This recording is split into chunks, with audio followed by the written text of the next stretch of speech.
One night in the forest, there was a little girl and a group of knights chasing her away. They know where she's headed, so one knight tells their leader that they shouldn't enter the forest after her. The leader is confused and asks why. The knight explains that the lair of the Beast Lord is deep in that forest, and rumors say he hates humans and viciously attacks anyone near his lair. The leader hesitates, saying such stories are hard to believe. A group of knights then arrives, telling the leader that a villager saw the evil woman. They rush off in the other direction, hoping to find her, while the girl hides behind a tree. After the knights leave, the girl enters the forest, thinking to herself, "I'm sorry, Natalia, for leaving without explaining, but as long as I'm alive, I'm sure." Suddenly, she can't finish her thought, collapses to the ground, and notices a house 100 meters away before fainting. The next morning, a strange-looking young man is sitting in front of his house, reading a newspaper. He reads about an evil woman from a neighboring country and wonders, has she really escaped the country? Suddenly, he feels something strange coming from the forest, so he heads there to see what's going on. He finds a group of animals gathered around something and approaches to find the girl who fainted the night before. Attacks with his sword, but the boy dodges swiftly. The boy recognizes the knight's uniform as belonging to the royal family's personal guard and asks, "What are you doing here?" At that moment, more knights appear, and their leader says, "Hand over the woman now. She's a dangerous criminal who shamed our nation." The boy looks at the girl and asks, "Really?" The leader promises, "You won't be harmed if you hand her over without resistance. But if you obstruct us,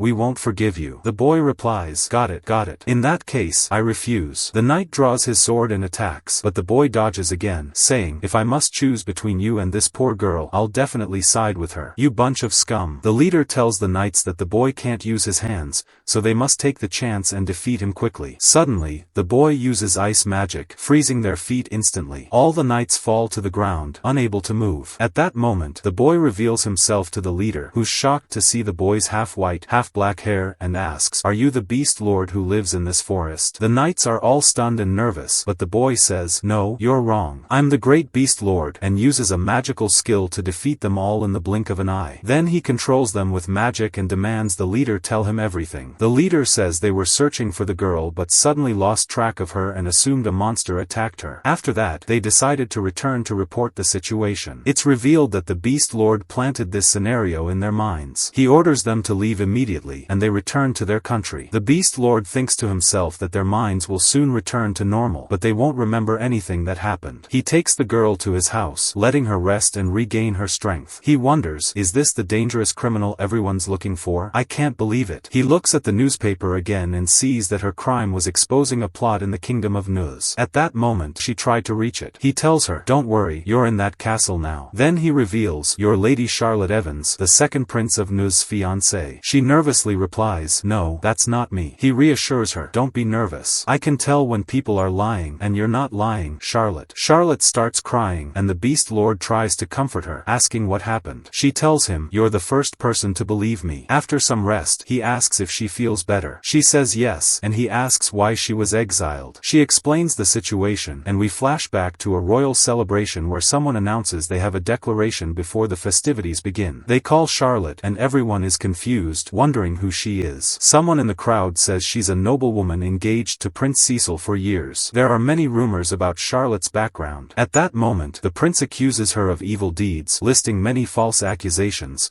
but unfortunately no one doubts his words. The prince orders her arrest for treason, and Charlotte is shocked. He also cancels their engagement and orders the guards to take her to prison. Charlotte pleads with the prince to believe her, saying she did nothing wrong, but it seems the prince just wants to get rid of her. He smiles as the guards take her away. Charlotte is imprisoned, and we return to the present. The Beast Lord thinks, it seems this prince framed her. He either didn't want to marry Charlotte or had someone else in mind. Charlotte thanks him for believing her and helping her, but says she doesn't want to trouble him any longer and must escape before someone finds her. The Beast Lord interrupts, asking, "Are you good at cleaning?" "As you can see, I'm terrible at it. Everything's a mess. How about working for me?" Charlotte, nervous, replies, "I can clean like any normal person." He says, "Perfect answer. I'll give you a job here in my castle. From now on, you'll be my live-in maid. You'll manage the household, and I'll pay you. Plus, you'll get 3 meals a day and snacks. There's an extra room, so your stay won't be an issue." Charlotte says, "Did you hear me? I'm a wanted criminal." The Beast Lord pauses and replies, "Right, I live isolated deep in the forest, so I don't have to deal with people. He then reveals that he was betrayed in the past by someone close to him just like her. She feels sympathy and says, "You too? That's so sad." At that moment he introduces himself as Ellen. 3 years ago he joined a group to seek adventure, but they used him to break a temple seal to steal the treasure they sought. Then they abandoned him in front of a large number of monsters because they only wanted to exploit him. Charlotte, nearly in tears, tells him, "That's horrible, being betrayed by your friends." Ellen is surprised by her reaction and wonders why she's so affected and so innocent. She believed his story without any doubt. Ellen becomes more enthusiastic, telling her that at that time there was no one to help him, so he can't leave her alone. He thinks they have much in common. Charlotte appreciates his concern but insists she'll only bring him trouble and can't accept his offer. Ellen replies, "Okay, I understand. Here's my final offer." He snaps his fingers and tells her, "I've placed a deadly curse on myself. It won't be lifted until you agree to work for me. If you don't accept within 3 minutes, my heart will stop beating." Charlotte gets very nervous, and Alan tells her, "It's better if you make your decision quickly, or else an innocent citizen will die because of you." This pushes Charlotte to finally agree to his offer. Later, we find Charlotte starting to work around the house and finishing surprisingly fast. Alan notices and is very impressed by her amazing work, saying, "It's hard to believe you're from a noble family, let alone a duke's household." Charlotte replies, explaining that she used to help a lot with household chores. Alan thinks to himself, "I could tell that from how rough her hands were when I saved her. The idea that she's a noble lady is just a title. She's more like a servant." Charlotte then says, "All I did was polish the floor. You arranged most of the stuff using magic." Alan responds, "Yeah, because all that stuff was useless, so I burned it." Charlotte adds, "You also helped clean the floor," and then asks, "Am I really necessary here?" Alan reassures her, "Of course. Did you see the mess the mansion was in?" "I'm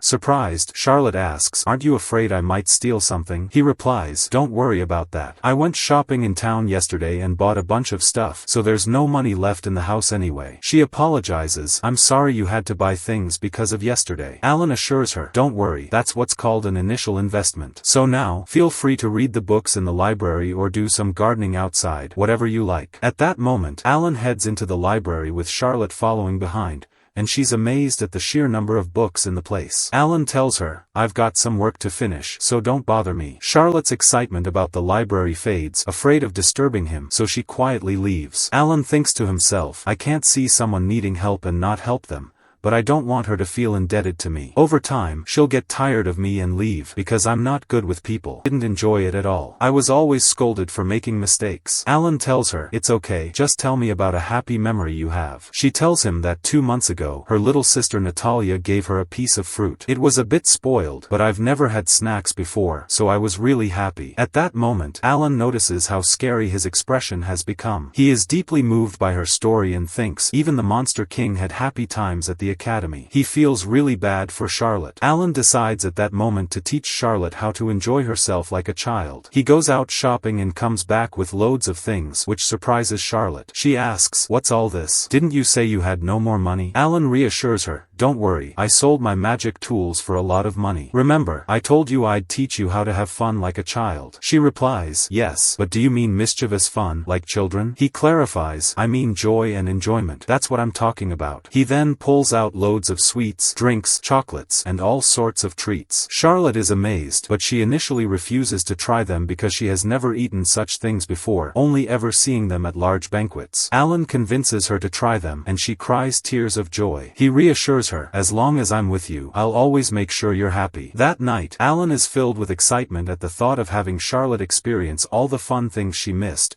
whether food or anything else. The next morning, Alan wakes up at his desk, realizing he had fallen asleep there. He can't remember when he dozed off, but he's at least come up with some exciting ideas. He's made a small notebook filled with playful pranks he thought of all night, thinking Charlotte would be thrilled. But then, he suddenly realizes the plans would only make him happy, not Charlotte, so he throws the notebook away and decides he needs to think better. At that moment, Charlotte enters the library, greeting him. Alan tells her he fell asleep at the desk, and she says, "You stayed up all night working? I saw you yawning earlier. By the way, staying up too late isn't good for your health." Alan replies, "Alright, I'll sleep now. You go have breakfast without me." Charlotte says, "Okay, I'll wake you up for lunch." Alan thanks her. Then he asks, "What's that in your hand?" She replies, "It's a broom. I'm going to clean the mansion's entrance." Alan tells her, "It's great that that you're doing that, but you've already cleaned all the places I asked you to. Why are you cleaning this part? I didn't ask you to. Charlotte explains, since I owe you, I thought I'd be useful. Alan thinks to himself, she's really diligent in her work. He tells her, okay, but don't push yourself too hard this morning. Charlotte responds, it's no problem. I'm used to this routine. Alan, surprised, asks, did you clean the Duke's mansion every day when you were there? Charlotte smiles and doesn't reply, leaving Alan to think they must have had tons of servants. If they made her clean too, it must have been to torment her. It seems they treated her even worse than the servants. And now she's exiled from the country for a crime she didn't commit. That's so unfair. Feeling angry on her behalf, it shows on Alan's face. Charlotte, noticing this, becomes nervous and wishes him a good rest before leaving. After she goes, Alan thinks to himself, she never speaks ill of anyone, not even her family or her ex-fiancé, the foolish prince who framed her. If it were me, I would have crushed them all. He continues pondering Charlotte's thoughts and feelings about her family and everything they've done to her. Suddenly, he hears a noise outside and rushes out. He's startled to see a catgirl standing with Charlotte. Charlotte is surprised at how startled Alan looks and says, this is the new maid I hired recently. The catgirl pushes Alan aside and cheerfully greets Charlotte, saying, our motto is speed, safety, and cuteness, leaving Charlotte confused. The catgirl introduces herself as Myasha, a courier working for Satiro's shipping company. Alan explains, she's the one who delivers the mail, but Charlotte remains nervous and unsure of what's happening. Still, she greets Myasha and says, I didn't know you were rich enough to hire a maid, Monster King. Charlotte is surprised when she learns that Alan is the Lord of Beasts, and he confirms, saying, yes, that's my title. Myasha, intrigued by Charlotte's appearance, comments that Charlotte looks familiar since she appeared in the newspapers. This makes Charlotte nervous, and Alan thinks to himself that her reaction is almost like she's admitting to something. Alan considers using his magic on Myasha, but she quickly reassures him that there's nothing to worry about,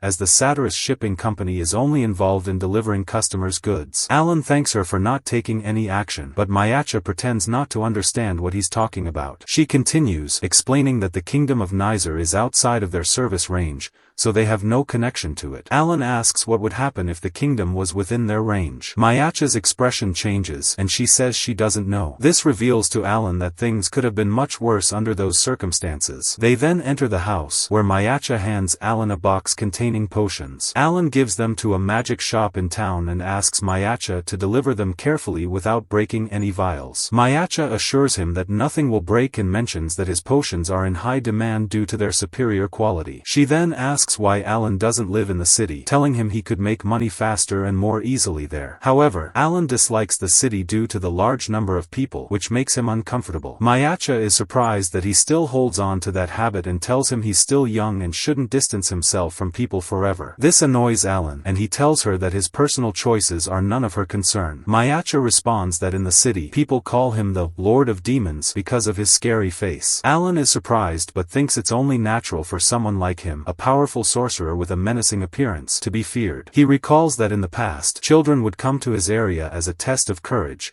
thinking the lair of the Demon King was nearby. He then asks Myasha if her company handles mail orders as well. Myasha confirms, telling him she can deliver anything he wants. She gives him a catalog, and Alan spends some time reading through it before handing it to Charlotte, telling her to choose anything she needs since he doesn't know what women might require. Charlotte is overjoyed by this gesture. Charlotte thanks him deeply, promising to repay his kindness someday, as he has not only cared for her but also provided delicious food the day before. Alan brushes off her gratitude, telling her to choose freely or else he'll buy everything in the catalog. Eventually, Charlotte agrees and selects what she wants. Myasha laughs at the situation and tells Charlotte she's in a tough spot with Alan. She jokes that if Charlotte wants to stop the Demon King's tyranny, she should give him a punch. Myasha playfully punches Alan like a punching bag, saying it's the best way to relieve tension and let out stress. Suddenly, Alan gets an idea and laughs his signature evil laugh. He decides the next thing he will teach Charlotte. The next day, Myasha returns to the house and hands Charlotte the items she ordered. Alan notices that Myasha has grown attached to Charlotte. Charlotte tells Alan that her package has arrived. When they look at it, they see a massive box. Alan opens it slightly and remarks on its high quality. Myasha asks him what he plans to do with the package, and Alan explains that it's for Charlotte, not him. Charlotte, startled, asks what the package contains. Alan then opens the box to reveal a large punching bag. Charlotte asks what she's supposed to do with a punching bag, assuming it's for physical training, but Alan tells her she's mistaken. He reveals that it's meant for her to release her frustration. He even places a picture of her fiancé on the bag and gives her gloves, telling her to punch the bag with all her strength. Though initially hesitant, Alan encourages her, telling her that she doesn't need to overthink things and that sometimes,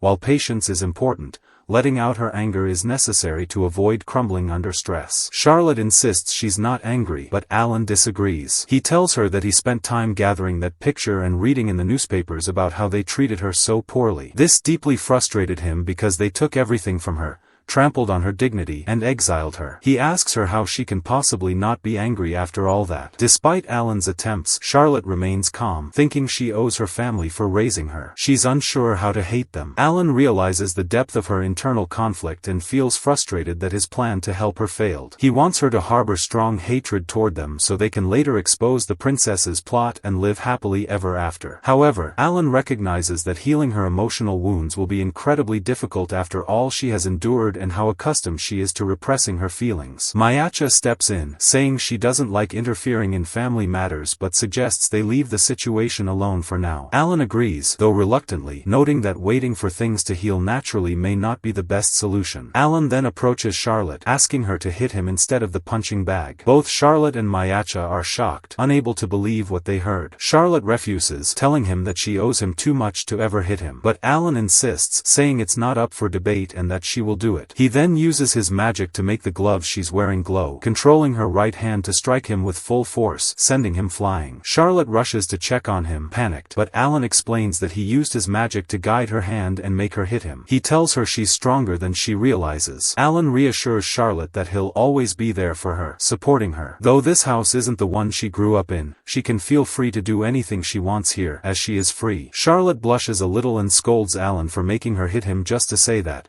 but Alan brushes it off, healing his injury with magic, saying it's a minor bruise that's easy to fix. Despite his healing magic, Charlotte is still concerned and asks him not to do something like that again because she can't bear to see him hurt. Alan promises her that he won't. Later, Alan apologizes to Myasha for the punching bag delivery, explaining that it seems unnecessary now. Myasha reassures him that there's no need to apologize and jokes that Alan and Charlotte will probably order many more things in the future, like a double bed, rings, and baby supplies. Alan and Charlotte exchange puzzled glances, having no idea what Myasha meant, as they don't need those kinds of items. Meanwhile, a figure lurking in the surrounding forest mutters to himself that he's now alone and won't let them escape this time. We see Alan and Charlotte sitting together. Alan asks Charlotte if she wants tea or coffee, but she says she'll drink whatever he drinks. Alan informs her that he's going to drink a repulsive special brew and asks if she'd like to try it. Charlotte silently opts for the tea. Alan then encourages her to speak more honestly in the future, but Charlotte explains she was just choosing a drink, not making an important decision. She reveals that running away from home was the first real decision she ever made on her own. Alan reassures her, saying she's improving by making her own choices and urges her to share anything else she'd like to experience. Suddenly, a girl opens the window and enters the house, telling Alan that she found him. Alan asks how she located him, and she explains it was easy by narrowing down the search area thanks to the pollen he left on his letters. She also asked people in the area if they knew of any odd wizards around. Charlotte asks Alan who the girl is, but the girl quickly appears beside her, saying she should be asking that question. She eventually introduces herself as a trainee magic engineer named Iuka Crowford,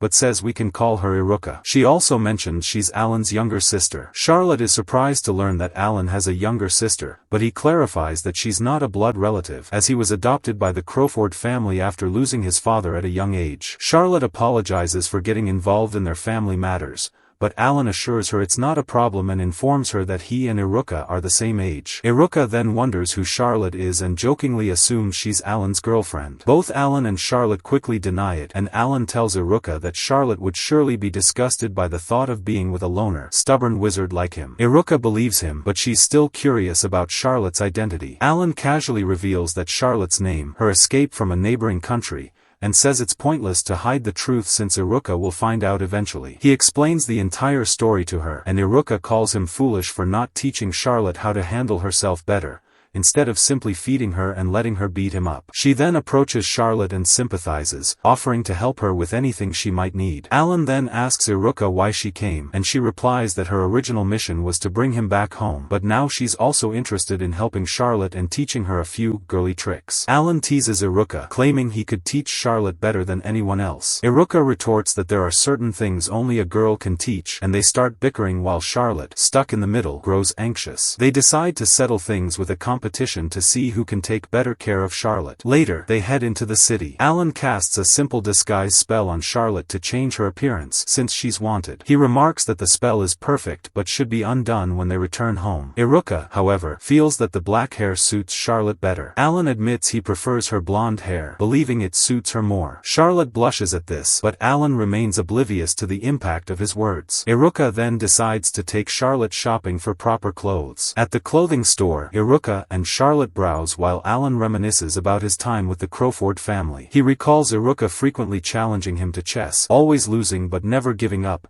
thinking that might have been her way of getting closer to him. Iuka calls Alan over to check out Charlotte's new outfit. Seeing how beautiful she looks, Alan's heart skips a beat and he momentarily pauses to calm himself. Charlotte notices and asks if he's okay, while Iuka instructs her to try on the second outfit. When Charlotte goes to the changing room, Iuka takes the opportunity to talk to Alan, asking about his interest in the current state of the Kingdom of Neraz, especially regarding Charlotte's situation. Alan expresses concern but reassures her that they don't need to act now. Iuka offers to investigate the matter through her family's connections, suggesting even gaining access to the prince's chambers. Alan, however, says it's not necessary, though he's intrigued by the prince and wonders how Charlotte managed her life there. Alan confesses that he can't just stand by without doing anything and that he might have invaded the country regardless of Charlotte's opinion on the matter. Iuka remarks that he's never cared for others like this before. Just then, Charlotte steps out of the changing room, struggling with a back clasp. She asks Iuka for help, who seems startled by something but remains composed. Once Charlotte is fully dressed, Iuka asks Alan to take a closer look at the back clasp. Upon seeing the scars on Charlotte's back,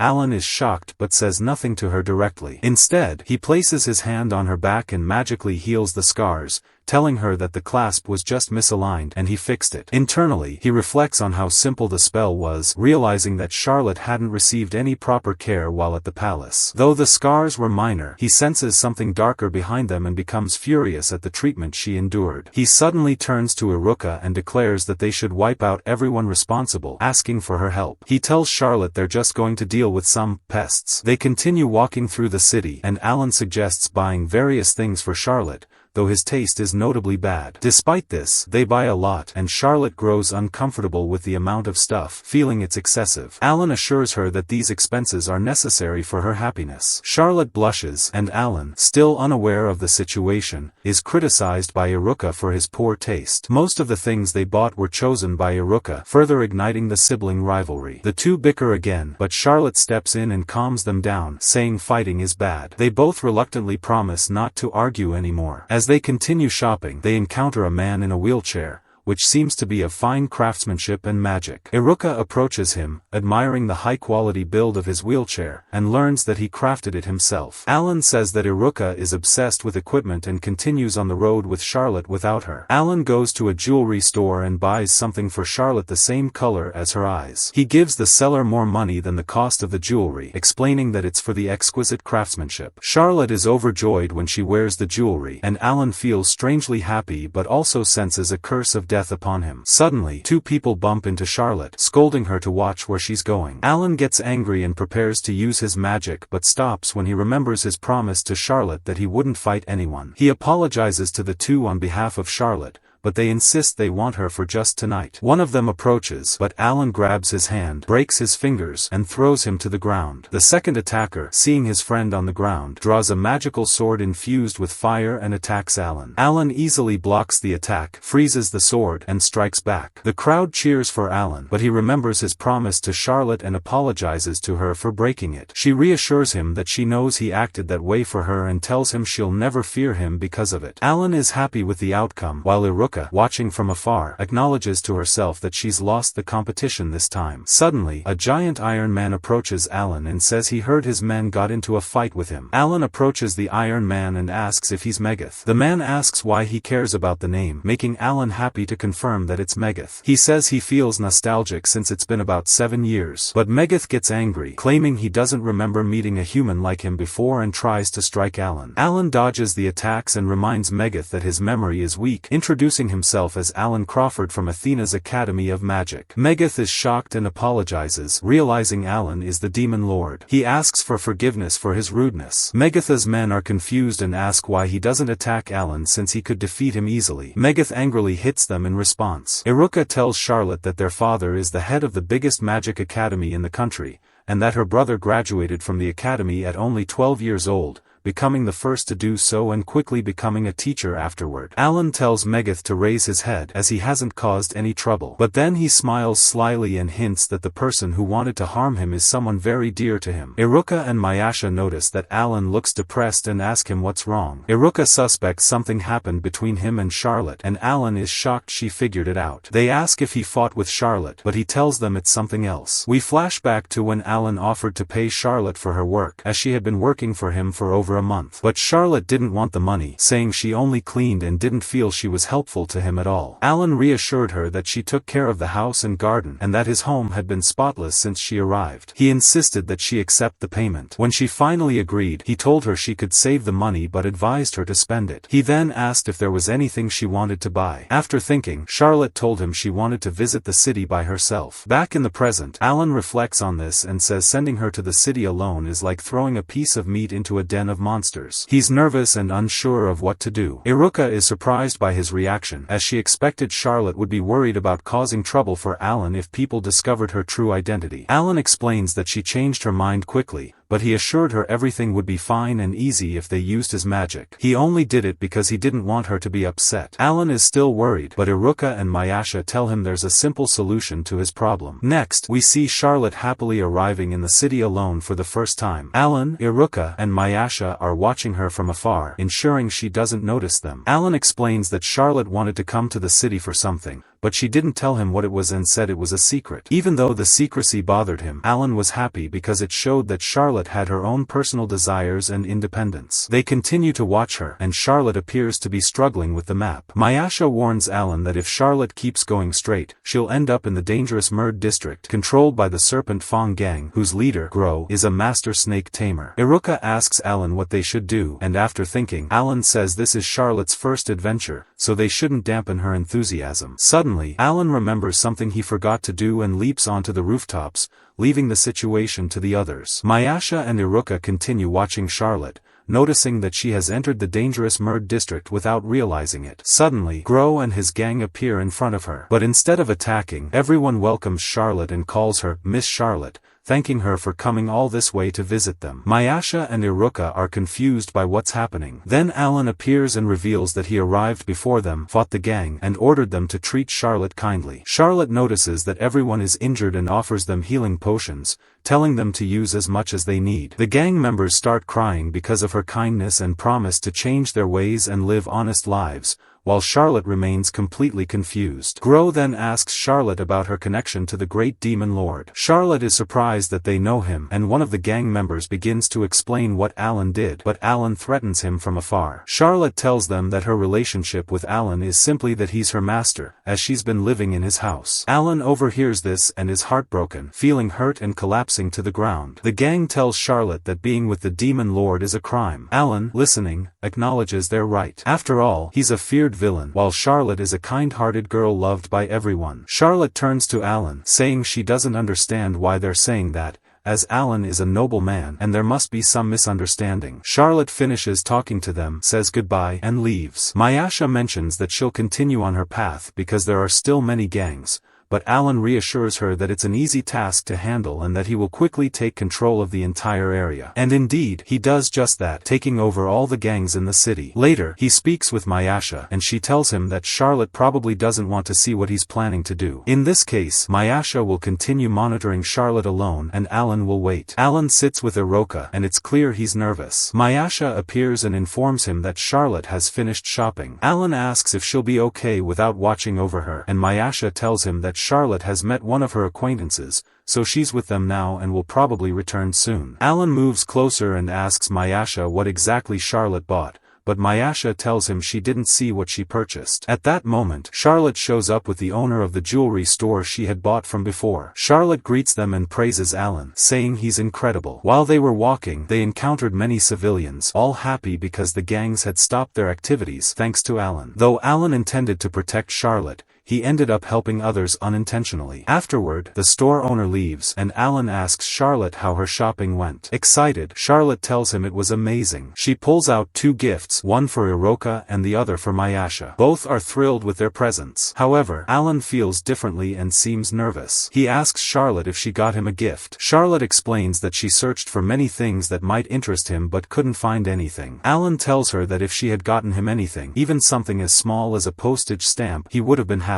Charlotte responds that she could fix his worn-out coat and asks him to chat with her while she repairs it. At this moment, Alan feels something strange growing in his heart. We see Alan and Charlotte heading on a trip to the Unoha region, located northeast, about 3 hours by car. Charlotte is incredibly excited about the trip. However, from afar, we see some suspicious people watching them. The scene flashes back to their home, where Charlotte thanks Alan for the book he gave her because it allowed her to learn much about the country. She also tells him she read in the book about the Grand Academy where Alan and Iuka studied. Alan tells her that if she gathered all the people there, the total would be close to the population of a small island. He then asks if there are any other places she'd like to visit. Charlotte flips through the book and finds a place she wants to go but is too shy to tell Alan. He reassures her that the place she's chosen will be their next destination tomorrow. He asks if she enjoys long trips since women like her often bring many things with them. Charlotte assures him that it's not like that and explains that she's only indebted to him, which is why she doesn't want to burden him with a long journey. She also admits she enjoys spending time with him at the mansion more than anything else. Alan knows she's not lying. Alan doesn't want to spoil Charlotte. He just wants her to have joyful experiences she hasn't had before, and now there's no turning back. He asks if she'd be happy if he took her on a trip, saying it would be a fun adventure where they could enjoy local food,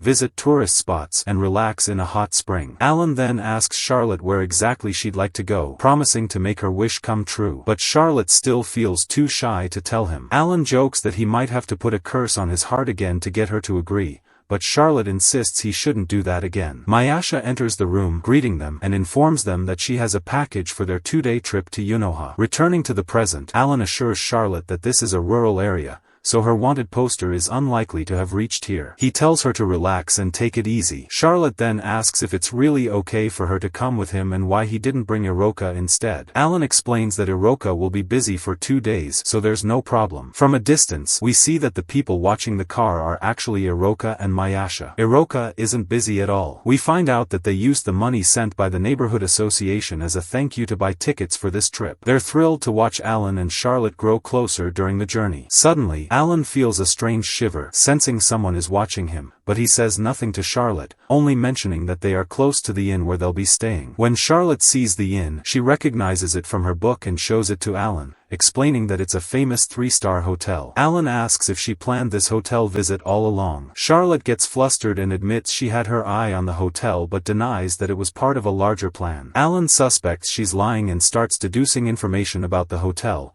noting that it's isolated and far away. Charlotte grabs the book from him and pleads with him to stop guessing, saying it's embarrassing for her. Alan decides to stop prying but wants to reassure her. He tells her it's good that she's doing things she couldn't do in her childhood. He suddenly moves closer and tells her that he won't laugh at her or make fun of her for wanting to visit this place. He reassures her that she can tell him where she wants to go and he'll accompany her. They arrive at the resort and are greeted by one of the staff members, who warmly welcomes them. Alan asks if the hot spring is available, and the staff member tells them it's not too crowded. Alan decides they should head to the hot spring first before checking into their rooms, and Charlotte agrees with his decision. The staff member asks if they're a couple, which embarrasses both Alan and Charlotte. They quickly deny it and ask why she assumed that. The staff member explains that their tickets are for couples. Alan realizes that Myasha tricked him. The staff member offers them a welcome drink, served in a large glass meant for 2 people to share, but Alan, ever the Sigma male, gulps it down in one go. They arrive at the bath, and the staff member asks if they brought their swimwear. She explains that the bath is mixed gender, so they'll need swimsuits. She then takes Charlotte with her, offering a selection of swimsuits that might suit her. Alan waits alone for a while as Charlotte changes, thinking about how the bath seems more crowded than expected, despite what the staff said. He becomes nervous at the thought of Charlotte wearing a swimsuit and mentally prepares himself for the worst-case scenario, even considering stopping his own heart to avoid the situation altogether. Charlotte arrives and Alan gets extremely nervous about looking at her. However, when he finally sees her, he's stunned by her beauty, commenting that there was no need to stop his heart because it had already stopped at the sight of her. Charlotte asks if her outfit wasn't suitable as she had expected,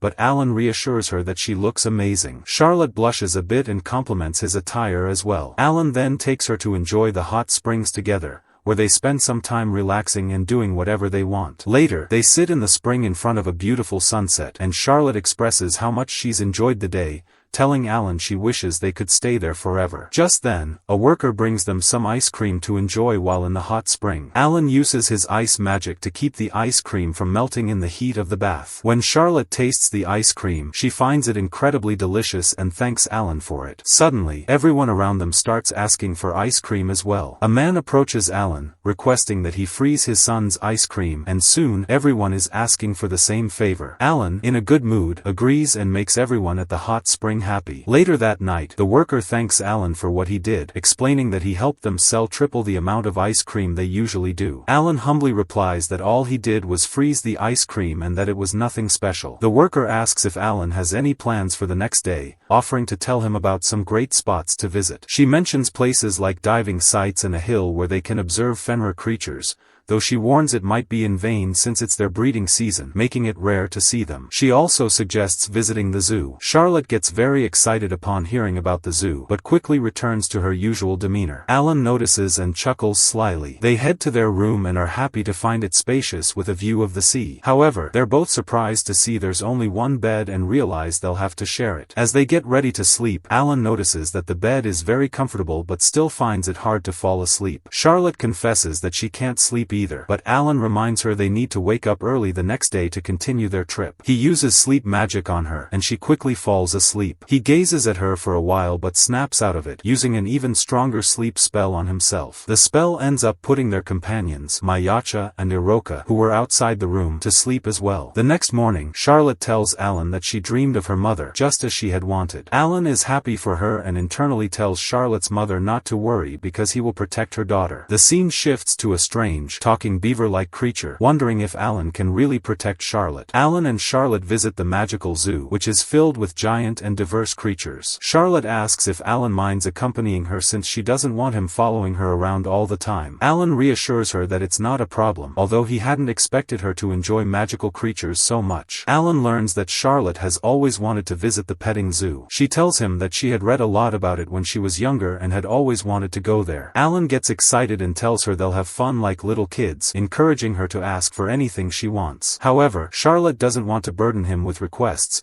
so Alan places a curse on his heart again to get her to speak up. Eventually, Charlotte asks for some accessories, and despite being a little embarrassed, Alan buys her what she wants. Meanwhile, the strange beaver creature is surrounded by other animals and declares that it's finally time for them to fight. Alan and Charlotte enter the petting zoo, and Alan notices a capybara, which is the same creature they saw earlier. He knows a bit about them, including that they're fierce magical beasts capable of destroying mountains if they're hungry. A staff member approaches Alan and tells him not to worry because the creatures are resting deep in the forest. Alan thanks her, but when he turns to Charlotte, he sees that she's crying. She explains that the animals are just so fluffy and cute that she can't handle it. They enter to play with the animals, and Alan wants to make Charlotte even happier, so he uses his ability to communicate with the magical creatures, asking them to play with Charlotte in exchange for lots of food. The creatures agree, enticed by the offer. However, when Alan looks at Charlotte, he's surprised to see that all the animals are already gathered around her without her doing anything. After they spend some time together, Charlotte tells Alan that she was incredibly happy, and all the animals gaze at her lovingly from behind the fence. When Alan translates their words, he realizes the animals are threatening him not to get too close to Charlotte. Alan contemplates the situation and tells Charlotte that there are many kinds of magic and special skills in this world,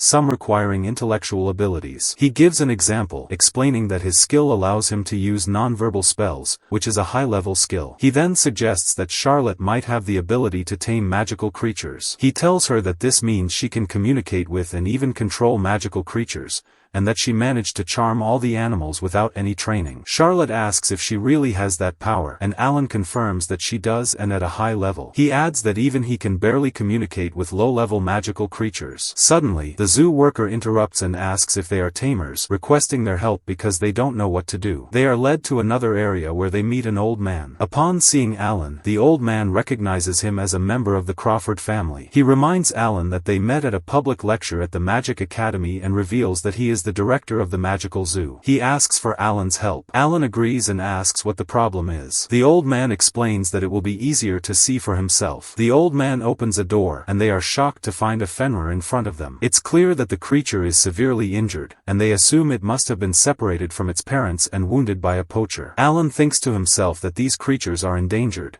and anyone who harms them should be imprisoned. However, the reason for hunting them is that their fur and bones are valuable for crafting magical materials. The director explains that this is the first time they've caught a fenrir, and none of them have been able to communicate with it, making it difficult to get close enough to use healing spells. Alan approaches the creature and tries to communicate, but the fenrir refuses to listen. The director tells Alan that they've tried many times to communicate, but failed each time, and no tamer skilled enough has been able to handle the situation. And suddenly, the girl enters and informs them that Fenrir's mother is approaching them now. When Alan thinks about it, he realizes that Fenrir must be at least 100 years old, and destroying a city like this would be incredibly easy for her. At that moment, Alan decides he will go and stop the mother himself before she destroys the city. Everyone around him is surprised by his decision, but he reassures them, saying it's his specialty. He also asks them to keep the garden guests on standby. Later, he contacts Charlotte and asks her to accompany them, but she tells him she can't just stand around doing nothing. She offers to help by using her taming skills and says if she senses any danger, she will leave the area. She then asks to speak with the pup. Alan agrees with her plan and tells her to get the pup to accept treatment. Afterward, he speaks to the garden manager and informs him that Charlotte has a natural talent for dealing with animals, suggesting she should communicate with Fenrir. The manager agrees, as it's a recommendation from Alan. Next, we see Myasha and Iuka blending into society, but they're soon upset when they hear an evacuation announcement in the area. Suddenly, Alan appears behind them, saying he knew they were watching him. He gives a mischievous laugh and tells them everything is in their favor now. Later, we find Alan standing on a cliff, observing the Fenrir creatures. He notes that anyone who sees these creatures is supposed to get lucky. He then creates a protective barrier around the resort to shield it from them. Rand decides to freeze the creatures for a while to buy Charlotte some time. But suddenly, a large Fenrir appears in front of him, and he realizes it's the mother. The mother begins to attack him, even swallowing him whole. But using his magic, Alan manages to escape. He tries to speak with her and communicate, but she can't hear him and attacks, sending him flying. Alan is forced to use his magic, but suddenly, the water boar speaks to him, telling him that if he uses magic, the mother and her son will never reunite. The creature introduces itself as Gajitsu, a water boar, and says its goal is to save the lady whom it has been forcing to stay with him. Alan asks how Gajitsu knows Charlotte, and Gajitsu explains that after sneaking out of the magic garden, it met Charlotte and wanted to do anything to save her, but at that time, Alan appeared and took her away. When Gajitsu learned from rumors that Charlotte was innocent, it realized it needed to protect her by eliminating Alan. Gajitsu then launches a powerful attack on Alan, accusing him of wasting time with Charlotte instead of trying to save her, calling it laziness. It declares that it will finish him off and then destroy the city of Neros. Gajitsu reveals it killed Fenrir's creatures and took their young, which is why they won't leave him alone. Alan Nebraska calculates that he's facing an army of Fenrir creatures and a water boar, and even if he uses all his power, he won't emerge from this battle unscathed. But suddenly, Charlotte appears and tells Alan she successfully communicated with the pup, who accepted the treatment. Alan is overjoyed and tells her she's become someone reliable. The pup speaks with its mother, and when Alan translates their conversation, he learns that the mother believed he was a hunter, a lie told to her by the water boar. The water boar speaks to Charlotte and urges her to leave Alan, claiming he is hurting her. However, Charlotte refuses and says Alan treats her well and she won't abandon him. The boar then decides to take her by force and attacks Alan, but Alan easily deflects the strike, sending the boar crashing to the ground. Alan asks if the boar is okay and heals it with his magic. The boar admits that was a strong blow and asks Alan to be more honest about his feelings in the future. The episode ends with the garden worker thanking them for saving the day and informing them that their ride is ready. Before they leave, the Fenrir creatures appear to bid them farewell. Charlotte remembers something and asks Alan about the hunters who did this to the creatures. Just then, Iuka and Myasha show up and reassure her that they've captured all the hunters. When Alan sees they feel no remorse for what they did, he casts a defensive spell on them, allowing the Fenrir creatures to attack them. We find that one of the Fenrir creatures wants to come with them. Alan asks if it will miss its mother. The garden worker tells him that the creature can return in just an hour, so it's like a family visit for it. Alan agrees to take the creature, named Lu, home and asks it to always look after Charlotte. They board the vehicle, and we find that Gajitsu is riding with them, saying he'll be Charlotte's bodyguard to make up for his past mistakes. But Charlotte doesn't seem to recognize who he is. After they return to their castle, Charlotte tells Alan she's going for a walk with Lu. Alan seems a bit bothered by something, and Gajitsu appears, saying ever since Lu arrived, Charlotte hasn't been as happy with Alan as before. Alan asks how long Lu will stay with them, but Gajitsu tells him that Lu is now part of the family and will stay as long as he wants. Alan protests, saying he didn't agree to that, but Gajitsu advises him not to act cold, suggesting that Alan loves Charlotte just as much as he does. Alan apologizes a little, saying he's just protective of her like any family member, but Gajitsu knows he's lying. Alan reflects to himself, admitting that Gajitsu is right. He does feel sad that Charlotte isn't spending as much time with him, but he's also happy that she's found her purpose as a magical creature tamer. We then flash back to the night they returned from the Unohana region, where Charlotte tells Alan she wants to learn properly to become a magical creature tamer. Alan is thrilled that she now has a goal and promises to teach her everything, starting with the basics. From that moment, Charlotte has been studying diligently and absorbing the knowledge quickly. She reviews her lessons every day, as if preparing for a final exam. Back in the present, we see Charlotte training with Lu, successfully guiding him through obstacles with ease. Alan is delighted by her progress and calls her a genius, proud that she's his precious student. Gajitsu sarcastically asks if that's why Alan calls her precious, and Alan gets annoyed, asking Gajitsu to return to his garden. But Gajitsu cheekily replies that this is now his home. Charlotte rewards Lu for his efforts, and when Alan tries to pat him, Lu suddenly tries to bite him. Charlotte scolds Lu, telling him not to bite people, but Alan reassures her, saying it's actually a good thing. It means Lu only takes orders from her. Charlotte then wonders how Gajitsu can speak so fluently, and Alan agrees, feeling there's some trickery involved. Gajitsu explains that he taught himself to speak after spending a long time living with humans,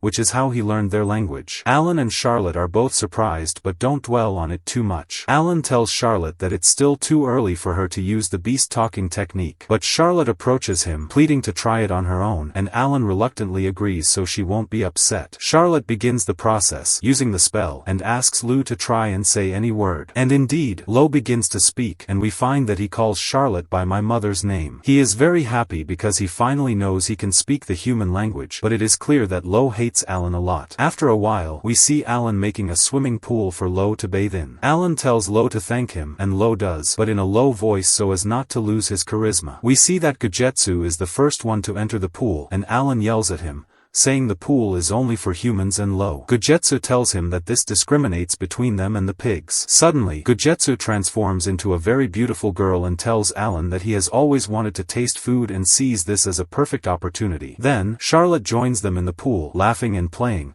while Alan sits outside feeling peace and happiness, wishing days like these would last forever and feeling the same emotion he once felt in his heart. He calls Charlotte, asking her to get out of the pool after a while. When she does, she sits next to him. Charlotte thanks him for everything he has done for her and tells him she is grateful, but Alan humbly replies that he hasn't done much and could even make her a water park if she wanted. Alan tells her that the previous owner of the house did not appreciate the value of the large garden but unfortunately disappeared. He says that a strange fairy lived here 30 years ago, isolated and not liking to mingle with people, staying in the library every day as if bewitched, but one day, she disappeared. Some people said she jumped off the cliff and committed suicide because she failed many of her experiments. Others said the monster she created ate her and fungi took over her body. Because of all these rumors, Alan was able to buy the mansion at a cheap price. But when he looks at Charlotte, he sees she is very scared, realizing he went too far. Charlotte points to the swimming pool. When we look at the pool, we see Gojetsu sleeping and covered in fungi. Alan goes to check on him but finds him okay. Alan notices that the fungus comes from the pool drain, and suddenly a woman emerges from the ground, yelling at them and accusing them of stealing her fungus. Later, they sit in the house, and the girl explains she didn't mean to harm them and realizes they didn't intend to steal her fungus. Alan asks her who she is, and the girl introduces herself as Dorothy. Alan notices she has been living here for a long time. Charlotte, frightened, asks her if she is a ghost and clings to Alan out of fear. Dorothy is puzzled by them, saying she should be the one asking who they are. Alan tells her they live in the mansion above. Dorothy is shocked, claiming the mansion is actually hers. Alan guesses she is the fairy who disappeared 30 years ago, and Dorothy is stunned to learn she has been missing for 30 years. They go to the rooftop, and Alan tells Charlotte that Dorothy is a rare breed of fairies with a high status, almost a mythical creature. Gojetsu also informs her that a fairy like Dorothy can live using magical energy and air for at least 100 years without eating or drinking. Alan is afraid of her because she is the previous owner of the mansion, which means she would have legal rights, a legal nightmare for him. Additionally, Charlotte has no other place to go, so he decides to take action. He talks to Dorothy, proposing that she sell him the mansion. Dorothy laughs cunningly, agreeing because she prefers the basement, giving them freedom to use the mansion. She tells Alan she doesn't want any money, only his help to get her out of her current predicament. They enter the mansion, and Alan asks what she needs their help with exactly. Dorothy tells them she wants to tell them a story first. She explains she was a writer of various horror, mystery, social justice, and historical stories and was very famous in that field, even considered a genius. But one day, she wanted to write a romance novel but couldn't write anything, and the deadline was approaching without her finishing it, so she decided to hide in the basement. Alan is surprised and asks if she really hid in the basement for 30 years because of something like that. Dorothy says she did because her editor was terrifying to her. Upon hearing this, Alan initially doesn't want to help her, but she approaches him, threatening him with the mansion, so he agrees to help. When Alan asks how they can help, Dorothy explains it's simple. She wants them to act like a couple in front of her. When they hear this, both scream in shock. Alan and Charlotte begin their performance. Alan calls out to Charlotte while she is on the balcony, and she jumps from it, with him catching her. But Dorothy stops the scene because Alan used magic to catch her, saying it was embarrassing for him to carry Charlotte without it. Dorothy yells at them, saying they couldn't flirt naturally, so she prepared a script for them, asking about their engagement. Alan thinks to himself that he shouldn't have accepted this deal but has to endure it to reclaim the mansion. When Dorothy finishes talking, Alan refuses the task, saying Charlotte can't flirt with someone she doesn't love. Alan is shocked and bangs his head against the wall, bleeding a lot, saying he almost lost his life, and performs some first aid. Charlotte goes to check on him, wiping the blood from his head, making Dorothy happy with the scene and writing it down in her novel. But Dorothy knows if she leaves it to them, she will die of old age waiting, so she demands they follow a specific script. Alan doesn't want to continue, but since Charlotte wants it, he agrees to do it for her and to save the mansion. Dorothy gives them the new script, saying it's simple and they just need to follow it. When they open the script, they start acting, with Alan entering the house and greeting Charlotte. But Dorothy cuts the scene, telling him to improve his accent. They redo the scene, and Alan is stunned by Charlotte's beauty, asking if he wants to bathe, eat. He can't continue the script and faints. When he wakes up, he yells at Dorothy, asking her to improve the script and stop making Charlotte say such weird lines. They continue acting, and Alan eats with Charlotte, noticing she acts very well, like an experienced actress. They begin eating together, and Charlotte calls Alan, Altan, but we will call him Al. Alan is shocked and spits out his food. They stop filming, and Alan asks Dorothy about the nickname. Dorothy explains that since they are newlyweds, it's natural to use nicknames, and Charlotte's nickname is Shirtan, but we will call her Shir. Dorothy tells them they are done with the couple script and will move on to the school script. She needs more people to act with them, so she enlists the help of Lu and Gojitsu. They begin the scene where Alan is the school's delinquent and his girlfriend has been kidnapped. He must fight Lu and Gojitsu to rescue her. As Alan gets into character, he hits them with great magical force, realizing he can defeat them. He then checks on Charlotte. The script requires him to touch the wall and admire it, but Gojitsu rises from the hit and asks what Charlotte means to him. Alan talks to himself, knowing he's just acting and whatever he says will be part of the act. He declares himself as Charlotte's guardian. Dorothy interrupts, asking why he went off script because he was supposed to tell Charlotte she's a part of his heart. Alan responds that he improvised and Dorothy says it's fine. Alan continues, saying Charlotte is very kind and if he were honest about his feelings, she might feel obliged to reciprocate. They sit with Dorothy, who tells them the next script will be about Cinderella. Alan is annoyed and wants to finish quickly, asking Charlotte for her opinion. Seeing her excitement, he gets enthusiastic too and agrees to Dorothy's request, taking his script. Dorothy explains that Alan will be a knight on a white horse, Charlotte the sad princess, and Gojitsu the wicked stepmother. Charlotte begins acting as a maid in the palace, which reminds her of her painful past. Gojitsu, as the stepmother, treats her harshly, saying he'll go to a party and expects the floor cleaned by his return. After Gojitsu leaves, Lu appears as a kind magician, telling Charlotte he'll take her to the party. He uses his wand to give her a beautiful dress and they go to the party. At the party, Alan invites her to dance and she happily agrees. They dance and Charlotte is overjoyed to be close to Alban. At midnight, Dorothy stops filming. They all praise each other's acting and Dorothy asks if they are ready for the final scene where Charlotte returns to her ordinary life, trying to forget the night with the prince, who will search for her everywhere. They continue filming and Alan finds Charlotte, promising she'll be safe with him and has nothing to fear. Charlotte improvises, asking Alan what she means to him, expecting an honest answer this time. Suddenly, there's an explosion, and someone barges in, apologizing for the unexpected visit. He uncovers Dorothy, saying they haven't met in a long time, ties her up to prevent escape and apologizes to Alan for the trouble, handing him the cost for the broken wall before leaving. As they leave, Charlotte asks what Alan wanted to tell her but changes her mind. Suddenly, Iuka enters, telling Alan there's a problem and that Charlotte's younger sister, Natalia, is in danger and needs their help. We see Charlotte when she was at the palace, being mistreated by the residents who often mocked her. She meets her younger sister Natalia, who notices Charlotte's hands are full of wounds and bruises and gives her medicine to heal. Natalia asks if she has any free time today to read her a book, but Charlotte apologizes, saying she's too busy. Her sister understands but asks for something else, wanting to get closer as sisters,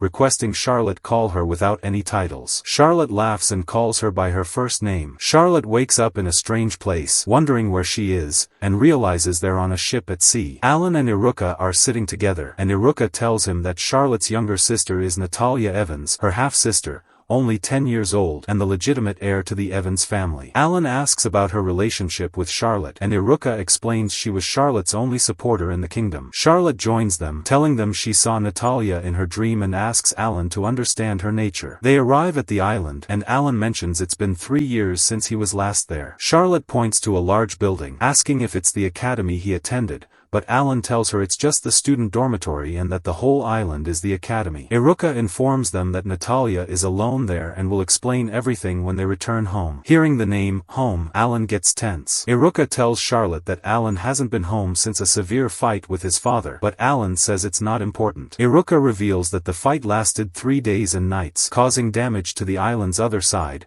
which became a tourist attraction. As they walk, they see people fighting, and Alan notices a stranger intervening, saying there's no need to worry. When the stranger approaches the fighters, they speak harshly, so he freezes them. Iuka calls out to him, and he teleports to them instantly, greeting Alan and thanking Charlotte for coming all this way. He introduces himself as Harvey Crawford, Alan and Iuka's father. Charlotte is shocked because he looks younger than her. They go to the mansion, and Harvey tells Alan he's happy he has a close friend like Charlotte. Alan wants to clarify that Charlotte isn't his girlfriend, but Iuka nudges him, signaling him to play along, knowing she told their father he had a friend to avoid questions. Alan tries to signal Charlotte to go along with the act, but despite his magical prowess, he struggles to wink. Charlotte understands and tells Harvey she is in a relationship with Alban. Harvey is delighted and asks if she's comfortable with him. She responds confidently, saying Alan treats her well and gets her whatever she wants without asking. Harvey tells her if she ever feels troubled, she can consider him her father and tell him anything, he'll help. Charlotte thanks him for his kindness. Harvey mentions marriage, making them both nervous and embarrassed. He assumes it's just a passing relationship, but Alan says they're not thinking about marriage yet. We learn that Harvey wants Alan to take over the academy's leadership,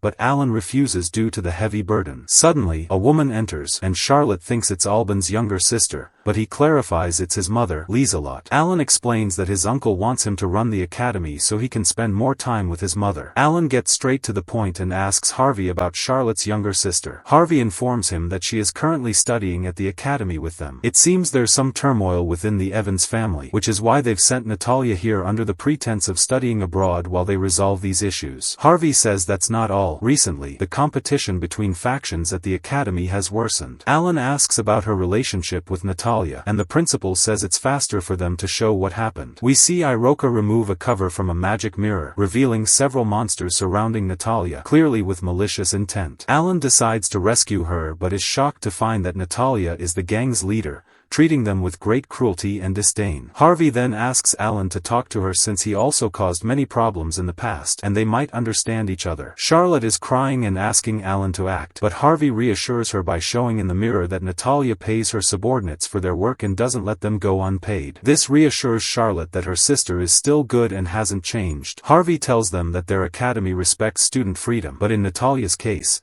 she has gone too far and they need to convince her to rein herself in and attend more classes. Alan decides to help and asks Charlotte if she wants to see her sister. After thinking for a while, Charlotte realizes that Natalia is her only good memory since she went to the mansion. If she doesn't act now, she'll regret it forever, so she decides to meet her with Alan. But it's late and they decide to sleep. Alan has booked 2 rooms for them, but his mother tells him that she prepared rooms long ago and they must sleep there. When they reach their room, Alan is upset to find only one bed, but he agrees to avoid his mother discovering that he's not married to Elena. After his mother leaves, Charlotte tells him it's late and they need to wake up early tomorrow, so she asks him to sleep together. We see Alan and Charlotte sleeping together, and Alan apologizes to Charlotte for lying to his family and saying they were married. Charlotte forgives him easily, saying she owes him a lot. Alan tries to use the sleep spell again but can't manage it, realizing that the bed materials are magic resistant. We learn that Iuka, his sister, did this, swearing not to repeat the same mistake. Charlotte talks to Alan, saying he has ideal parents and siblings,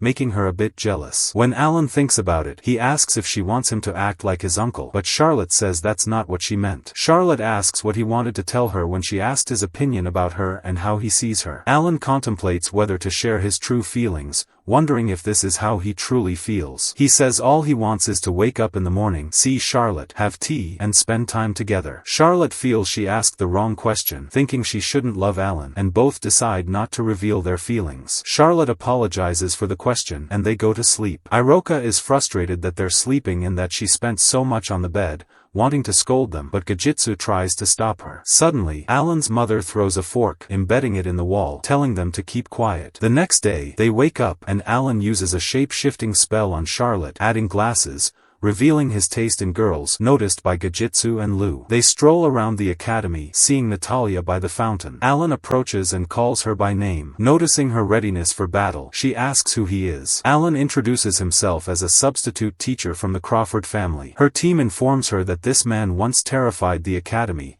defeating teachers and hundreds of students in a blink and crushing a mountain after a 3-day battle with the principal. Alan feels flattered and introduces Charlotte as his assistant. Alan says the principal asked him to guide some students and asks Natalia to treat him as a mentor, but she refuses, saying she doesn't need any mentors and walks away. Alan knew this would happen, keeping his composure. Charlotte starts crying, finally meeting her sister after a long time, attracting attention from the academy, thinking something is wrong. They attend a lecture where Natalia corrects the teacher's mistake, impressing Charlotte with her intelligence. Noticing this, Natalia asks how the Demon King's assistant doesn't know these lessons. Alan explains she's new and asks Natalia to tutor her during her free time. Natalia hesitates but agrees after Charlotte insists. They are by the fountain, and Charlotte thanks Natalia for teaching her lightning magic. Natalia asks why she wants to learn magic, and Charlotte replies that she wants to be strong to face anything. Suddenly, Lu and Gajitsu join them, playing with Charlotte, surprising everyone by seeing a water pig and Fenrir with her. Natalia asks who she is. Natalia learns she's a beast tamer, explaining the magical creature's affection. Charlotte leaves to get more food for Natalia, who then asks Alan if he was sent by the Evans family for her. Alan reassures her that he's not affiliated with them. Natalia reveals her hatred for her selfish family and her desire to learn magic to escape them. Alan broaches the topic of Natalia, angering her her as she refuses to continue. A boy named Chris appears, competing with Natalia in everything, mocking her before leaving. Charlotte bumps into one of his followers, who insults her, angering Natalia, who hits him and wants to attack Chris. Alan stops her, saying it's wrong to fight in the cafeteria, frustrating her as he did nothing to help her. Alan laughs mockingly, asking who said he wouldn't help them. Suddenly, he transports them to a strange barrier and defeats them one by one, preparing a large magic ball. Charlotte intervenes, destroying it, reminding him that violence is prohibited. Outside, Charlotte scolds them for their actions, enforcing the no-fighting rule, and they apologize, promising not to fight again. Alan talks to Natalia, saying if she wants to succeed and be strong,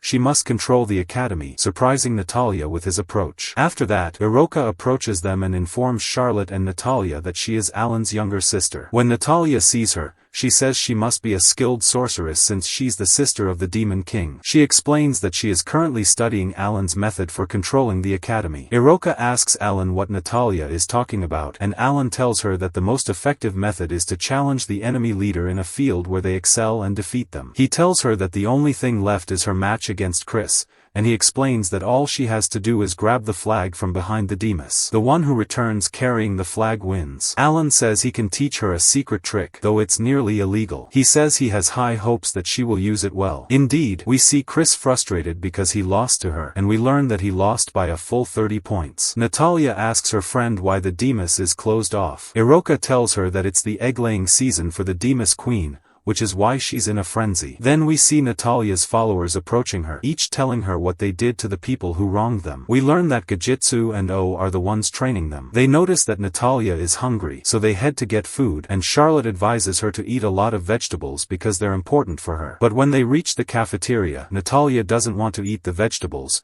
yet she does so for Charlotte's sake. Iuka feels that their bond is strong, as if they were sisters by blood. Alan tells her that he hopes this will become true in reality. We return to Charlotte and Natalia, feeling shy, suggests that she teach Charlotte a new spell. When Charlotte agrees, they arrange to meet early in the morning before class. Her followers approach her, telling her they've completed their training and asking if they can join her next time. But Gajitsu appears and tells them it's still too early for them and has them continue their training. Alan carries Natalia to her room because she has fallen asleep from exhaustion. When he opens the door, he notices how diligent she is with her studies. He also notices a strange bag beside her. Her follower warns him not to approach the bag because it's dangerous and could attack him if he gets too close. Alan uses his magic to examine it and discovers that it's sealed with both magic and biometrics. A trap will be triggered if he tries to open it by force, making him wonder what's inside. While they sit in the room as Natalia sleeps, they see her hugging the bag as if it were a child. Charlotte tells Alan that it reminds her of the past when she used to read to her and she would fall asleep from exhaustion after listening. Charlotte feels that she must hide her true identity because Natalia has spoken to her about many things but never mentioned her family. She decides she must forget about it for now. But Lou says that they get along so well, there's no need for her to do that. Alan suggests she take her time before making that decision. Charlotte realizes he's right and decides to wait a bit longer before making her choice. The next day, we see Charlotte in her room, packing her things and saying goodbye to Alan before leaving. We see that Charlotte goes to train with Natalia on the spell she wanted to learn,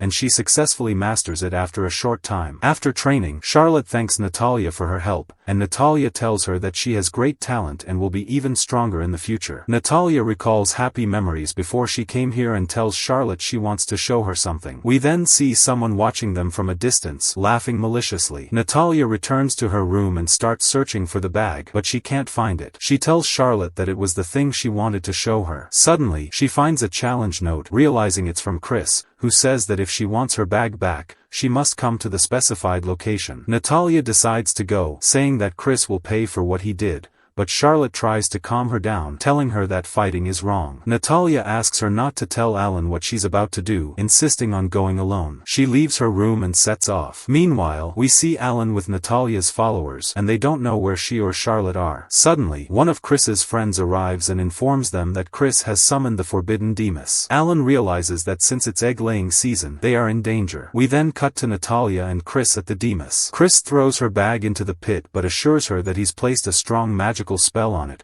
so it won't be destroyed. He says that if she wants her bag, the first one to reach it will win, and then he starts running towards it. At that moment, Alan learns from Chris's friend that Chris used to be the best student in the academy. But one day, Natalia appeared and surpassed him in all the areas where he excelled, so he was determined to defeat her at any cost. Alan understands the situation and says he'll go alone to save them. Before leaving, he asks Gajitsu to inform his uncle because he doesn't know what might happen. We return to Natalia and Chris, where Natalia manages to defeat Chris again and retrieves her bag. But suddenly, they hear a strange sound, and when they look, they see the Demas Queen, a chimera. Upon seeing it, Chris immediately runs, with Natalia following close behind. They realize they must hide far away from it. Natalia tells him that they need to deal with it, knowing that chimeras flee quickly when they hear a loud noise nearby. Suddenly, the chimera appears and strikes them both, throwing them far away. It's about to crush Natalia and kill her. But suddenly, Charlotte appears, using her magic to wound the creature, forcing it to flee. They sit together, and Charlotte heals Natalia's injuries. However, she tells her that they can't leave until Chris wakes up from his coma. Natalia asks if the spell Charlotte used on the chimera was the same one she had taught her. Charlotte confirms, saying it's indeed the spell she learned from her. However, Natalia becomes upset, asking Charlotte why she came to execute it, as she could have gotten hurt. Charlotte explains that no matter how strong her magic is,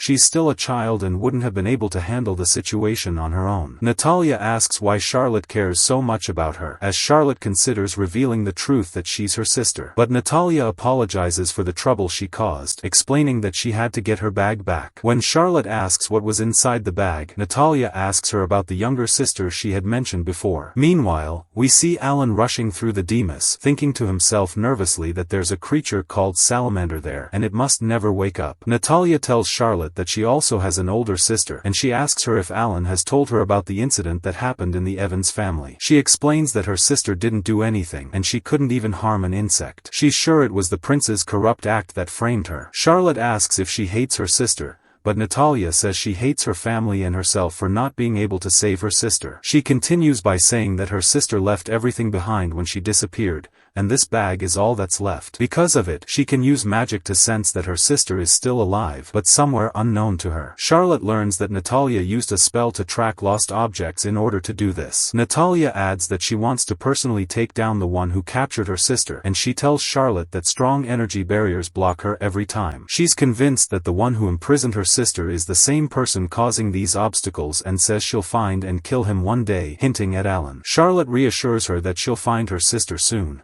but Natalia seems surprised, saying she feels like she's known her for a long time even though they've only recently met. Suddenly, Chris wakes up, crying and apologizing to Natalia, saying he didn't know she had such a tragic past. But suddenly, a salamander appears before them, and Charlotte tells Natalia and Chris to run and summon Alan, while she distracts the creature. Natalia hesitates, not wanting to leave Charlotte behind, but Charlotte reassures her that she'll be fine. Suddenly, the creature attacks Charlotte, knocking her down and breaking the invisibility spell she had on. Natalia then realizes that Charlotte is her sister. Just as the creature is about to kill Charlotte, Alan appears, furious at the creature for hurting her, and unleashes such a powerful spell that the entire island shakes. But, unexpectedly, he starts playing with the salamander, and we learn this happened because he's been taking care of it since it was a small egg. They head outside the ruins, and Alan wakes Charlotte from her unconsciousness to speak with Natalia. Charlotte apologizes to Natalia, saying she's caused her a lot of trouble. But Natalia isn't concerned about that. She pulls out the book Charlotte was reading to her before she slept and asks her to read it again. They both end up crying in each other's arms. Later, we see Charlotte, Natalia, and Alan together, and Natalia learns that Alan is close to Charlotte. She realizes he's the one who's been keeping her from seeing Charlotte and starts chasing him around. They then head to the palace, where Alan and Charlotte sit together having tea. But something is bothering Alan. He wonders why Charlotte asked him about his feelings for her that night. Charlotte, too, is thinking about the same thing, and they both start speaking at the same time. Suddenly, Myasha enters, welcoming them since it's been a while since she's seen them, and hands them a package before leaving. When they open the package, they find a summoning circle, and Alan remembers something dangerous might come out of it. He asks Charlotte to step back, but what emerges from the summoning portal is Natalia, who just wanted to visit Charlotte. However, she and Alan start bickering, as they're not on good terms, and they seem ready to fight. But suddenly, Dorothy bursts through the door, hitting Alan, and hands them the romantic novel she's been writing, asking for help to finish its second part. Alan, though, is reluctant to help because the last time he did, their palace walls were broken. Later, we see them enjoying dinner, eating and drinking, happy, and eventually falling asleep. In the middle of the night, Charlotte dreams of being punished by her mother for no reason and thrown into a basement. But Alan appeared like a hero and saved her from the situation. Charlotte wakes up and goes to Alan's room, telling him she can't sleep and asking if she can stay with him. Alan agrees and takes her with him to drink hot cocoa as they watch the stars. Meanwhile, we shift to the prince of the kingdom of Neros,